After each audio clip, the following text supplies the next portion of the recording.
So in part 2 of tonight's class, we continue with questions, real-time question. What happens if you lose it with your kids? How do we handle devices? What we're all grappling with. Enjoy, and if you can, please subscribe and share. Now, what are the specific questions people have? Then the specific question for me would be, so in the context of as a parent and with small children, right, 5, 3 and brand new, when they are acting out and that discipline and you are stressed and you're, right, like tonight where it's like, you know, I just need to get this done because I'm trying to get this done before a certain time and things are acting and saying, okay, so what happens when you screwed it up, right? I did snap at him, or, you know, you raise your voice or something. So then what do you do? So I think the wonderful thing in terms of long-term relationships, which is most especially true with children, but it's actually true with a lot of other relationships in our life, is there's always tomorrow. Now, if you mess it up every day and every day you tell yourself there's always tomorrow, it's like, well, I'll eat today and diet tomorrow, which means I'm going to eat tomorrow and then diet tomorrow, which means I'm going to eat tomorrow and diet tomorrow. So if you find that's a constant, we've got to say what's going off. Maybe what's going off is you're not giving yourself enough self-care. You know, you're not sleeping properly. You're not eating properly. You've got too much on your plate. So you don't have the inner space to be calm with your children, to be there for your children, because you've got so much that's pulling at you and you're that's how you feel. So if it will be a daily thing, if it's daily, I'd say check. And the first thing I would check is your own self-care. And that is true for all of us. And it's not only true, as Natalie is saying, in terms of with her children. If you always are snapping at your husband, if you always are feeling so annoyed with your coworkers or your mom or your siblings, or look at yourself. Am I getting what I need to be grounded as a person? And very often, most of us put taking care of ourselves very low on the totem pole. And we sometimes have to realize that the only way we can be there for others if we're there for ourselves. There's a Jewish story. I don't know if it happened. I think it happened, but definitely the point is relevant. And it doesn't have to be Jewish per se for the story. It just happens to be a Jewish story. This was like in Russia. The husband was already perished, and many, many children, all very, very hungry. Everyone was in starvation conditions. And somehow the mother got one egg. And she's looking at that egg. And she's looking at her kids. And she's thinking, who does she give it to? Should she cut it up and give each one like 1/10? Should she give it to one? Should she give it to the oldest? He's trying to work and provide for the family. He's burning a lot of energy. Should she give it to the baby? He's the youngest. He's growing. She didn't know what to do. And all of her kids are around her wanting that egg. And she decided to do the best thing for them. And she ate it herself. Well, the kids are looking at her saying, Mama, Mama, what are you doing? She said, I'm making for you and Mama. And I think it's a very powerful message. So again, if it happens very rarely, I would just be like, there's always tomorrow, and there always was yesterday. And again, then I think of like what I said before about the love bank. I think that's sort of a good metaphor. I'm sure I didn't make it up. I probably heard of it many, many, many years ago. But this idea of a love bank is, and I think it's very real in terms of relationships. And again, it's not only relationships with your children, it's relationships with yourself, it's relationships with your spouse, and it's all of the relationships with the world. There's always that like love bank. Because all relationships, all healthy relationships that are real relationships are love-based. And every time you put another smile and another warmth and another hug and another thumbs up, you're just putting deposits, small deposits, small deposits, small deposits. And every time you lose it, it's a big withdrawal. But if there's lots and lots and lots of deposits, your account can handle it. And if there's not enough deposits, well, then it bounces. So if you know it's rare, I would just make sure you give lots of love deposits, which the kids need anyway, and they'll handle it. You're human, and you can apologize There's nothing wrong with apologizing and saying, I'm really sorry. Mommy snapped at you. I'm really sorry. Mommy worked very hard not to, whatever it was you did, raise her voice, because I think it's good to model for children how we want them to behave, and we want them to acknowledge when they did something wrong. So I think it's good that we should acknowledge when we did something wrong. It's okay. They know we're not perfect. We're not blowing our image here. So, I'm really sorry that mommy snapped at you or mommy raised her voice. And, I'm sorry. I'm going to try to do better. That's fine to say to a child and keep giving those love deposits. But if it's like every day, then the first thing I would check is self-care. How can I sleep more? How can I eat more healthy? How can I have some alone time? Which I know for many of you with your children, you're homeschooling them. So when's there ever alone time? But to figure out a time that there is to like rejuvenate yourself. So Danielle just added, in case you didn't miss it, that idea that she agrees on the idea of apologizing. Now, again, you want the apology to be sincere because you really are doing this. Part of the reason I think it's good to do it is to teach children. So if you apologize, oh, I'm so sorry I snapped at you. And then the next day you say, oh, I'm so sorry I snapped at you. And then you say, oh, I'm so sorry I snapped at you. What you're doing is teaching your kids to do the same. To mess up and apologize, and mess up and apologize, and mess up and apologize. Well, we don't want that. We don't want that from them, so we don't want to give them that. But if it's sincere, which includes a real effort to change, it's just like I said before about being honest and saying, oh, you're struggling with prayers, you're struggling with blessings, you're struggling with being modest. I struggle too. I struggle. And I work on myself. And I turn to God for help. And I feel so good when I do the right. Anyone else? I gave you the theory. Now, what are your questions about turning the theory into the practical? Hi, Cyril. Hi, Christelle. I was going to say, for myself, I think, like I didn't have my child until I was 36. And so I had already established like specific ways of doing everything. And, everything needs to be done this way and this clean and these things. And so I know for myself, I had to relax my standards a little bit. Learn a lot. Yeah. Yeah. And that's good. And that's healthy. And I'm glad you figured that out.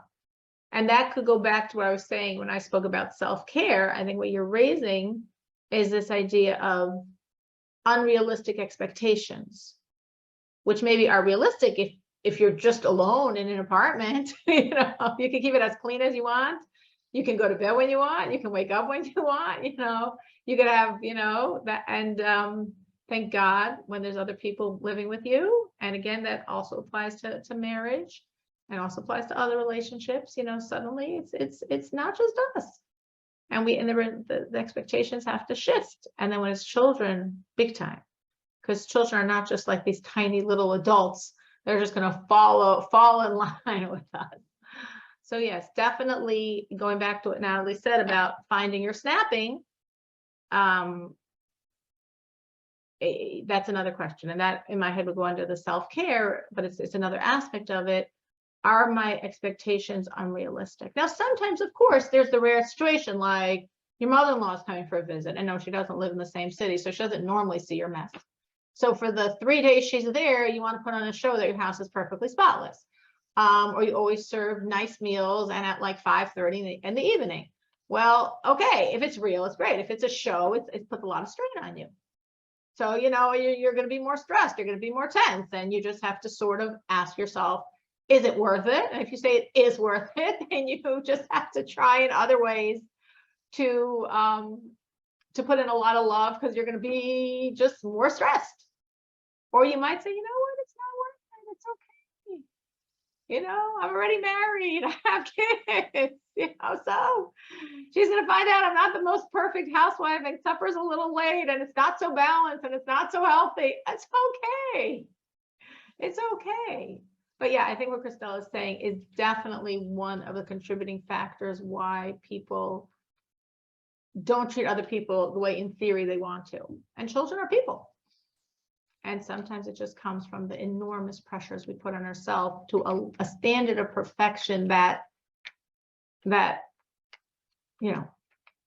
exists you know, in the movies or in people's homes when it's maybe 2 people in the house.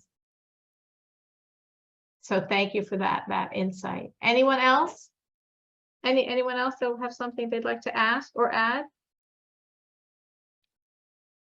And again, you could broaden this. This isn't only in terms of children, but that's sort of, we spend a lot of time, but it's in general. You know, when we have relationships with ourselves, balancing that compassion, that positivity, that kindness to ourselves with the demand of disciplining ourselves and stepping up to the plate and doing what we don't like to do in this context of love and warmth and gratitude for our relationship with God. And again, same thing in terms of relationships with other people, and very, very, very much so in terms of relationships with our children. Questions about this? Because I'm sure there's many, so feel free. Wait for him to go out. Okay, so how would you address if they have addictions to games? They don't want to do their studies, you know, homeschool, like you said, and they just want to play games. I need to be firm and put boundaries. And I gave them a break, you know, like a little summer break for like a month. And now I'm trying to implement it. And we used to have like time restrictions. I took everything off. I just let it go. And now I'm just like, oh gosh, how am I going to bring it back without them, you know, getting upset? So I think what you're asking, Marlena, which has to do, I'm just going to use the term devices, because I think Yes. devices applies. It could be a phone, it could be a tablet, it could be an iPad, it could be a Game Boy, it could be a PlayStation, any of those things. I'm just using the term devices. Devices are horrific. They're horrific for adults. You know, there's adults that are addicted to YouTube, to whatever, you know, to internet, to social media. And children are much more prone to this addiction because as an adult, we have more, most of us have more of a healthy sense of like, this is getting out of hand.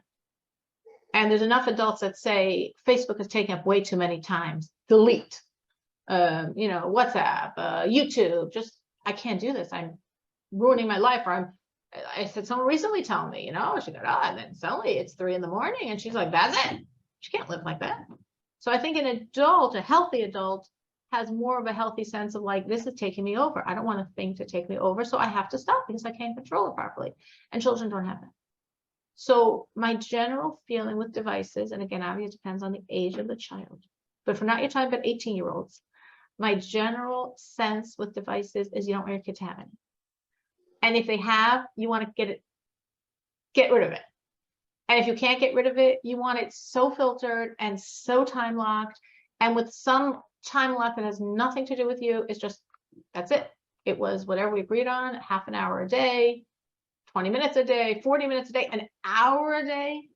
And even then, I don't think it's good for a child. I think all of these devices, and again, I'm using the word devices for all of this, stunt their emotional growth, stunt their ability to relate to real people. They develop emotional attachments to their device. It becomes a surrogate person, much easier to deal with than a real person because it doesn't talk back.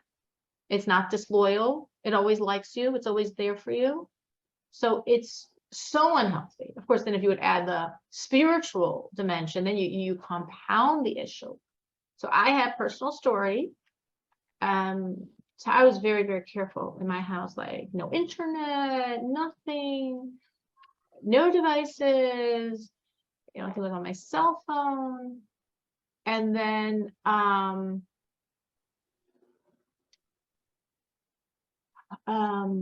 came COVID. And then, well, at least what happened with my children's schools, I think happened with many children's schools, is suddenly every kid needs a device. And the house needs to have internet because we've got to run all these devices. Because again, this is not my home, kids aren't homeschooled, so they all needed devices, they all needed tablets to function in school. And then what happened was me not doing what I should have done as a mother, is I didn't take them away the second it stopped. I should have, but I didn't. So I'm talking specifically about besides my special needs child, my 2 other youngest on the special needs child, tablet was never used anyway, it's irrelevant. But the other 2, so it was at that time with maybe like I don't know, COVID was 2 years ago. At that point, it was like a 10-year-old and a 12-ish-year-old that, so from 10 to 12 to now 12 to 14. So God was kind, and one of the tablets sort of broke pretty fast. That was good. But the other one didn't. And it was under very strict lock. It was a timer. It was an hour a day, very filtered, very heavily filtered. And it was really still a problem. Again, what was the problem? It was an hour a day. There was nothing wrong going on. It was very filtered. I just had a very strong feeling that this is not healthy for a person to be so attached to a thing. It's just wrong. And whenever there's extra time, you go to that thing. That's not good for a child to develop. How do I take it away from someone that's had it for 2 years already? So this is what I did, right or wrong. I'm saying what I did. The first thing I did was I cut the internet on it. So it was no longer connected to the internet. So you think at that point it becomes pretty useless, but I guess there are some things built into it. And then wait, why isn't the internet working? I was sort of like vague. Maybe I should have said, I cut the internet because this is really wrong for you. But I just felt with that child, I couldn't say that. So, I mean, I'm sure she understood after like a day, that's what happened. But I didn't say it. So I just, I don't want to say it. And that lasted for a while. And I was sure, like, once there's no internet, it's just going to be like totally forgotten. It still wasn't totally forgotten. Obviously, it wasn't as intense, but it still was there. And then when she was going somewhere for the summer, I said, no, you're not taking that with you. I took it away, and I'm definitely not getting it back. So that's my true story. So it just happened recently. At the beginning of the summer, I took it away. It was after Passover when I got the internet, because I was just looking at a 12-year-old. I'm like, I don't want a 12-year-old to be so attached, to be pulling out her thing when everyone else, when my older children are on their cell phones. I mean, older children, I have a 32-year-old, I have children that are much older. So they all have their cells. So she has her tablet too. And it's like, no, that's wrong. That's wrong. That's not good for a kid. So I might be giving you what seems like an extreme version of the story, but take that extreme version and then figure out how you're going to translate into your reality. The strokes are, all of this stuff is bad. All of this stuff stunts the children's emotional growth. All of this stuff is dangerous. Again, once you get to the internet and media, for girls, it becomes social media dangers. For boys, it becomes pornography and those dangers. And even if those things aren't the issue, it's just really unhealthy to have such a strong relationship to the device that literally when you're taking it away, it's like you're breaking away something from them. And that's what it feels like, because that's what it's become. So here you need a lot of that discipline. Now, I was saying, and I meant this, when can you give such discipline? When there's a lot of love deposits. When the love is really strong and really strong and really strong, it's going to be a massive withdrawal, and they'll handle it. Now that was, I'm talking with my 12-year-old. I mean, it happened. She moved on.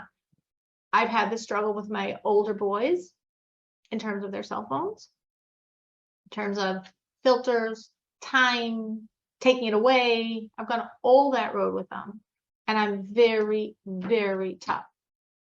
And I know, let's say older children, I'm talking about here, boys like teenage boys. So my older boys are like, let's say in their 20s, and oh, Ma, why are you doing that? That's so silly. They can get, they'll just go to Walmart and buy another one. Like, what's the point? And I'm like, no, I have to give them a message. I have to give them a firm, consistent message. I love you too much to be involved in you harming yourself. And that's my message to them. I love you too much to be involved in harming yourself. I want you to know this is harming you. I want you to know I love you. And I want you to know I can't allow this to happen to you. And with a lot of love and a lot of conversations. It's not like a 30-second thing with I don't know how old your son is. But once they're already like 16, 17, a lot of conversations on the dangers, on the fears, a lot of sharing the horror stories. There's loads of horror stories. A lot of sharing the horror stories. And it's just like you talk about it and talk about it and talk about it. And at the same time, give them lots and lots and lots and lots of love deposits, lots and lots of ways, in other ways that you show how much you're there for them, how much you care about them, how much you listen to them, how much you love them. But I try to be really, really as firm as I can be as per their age.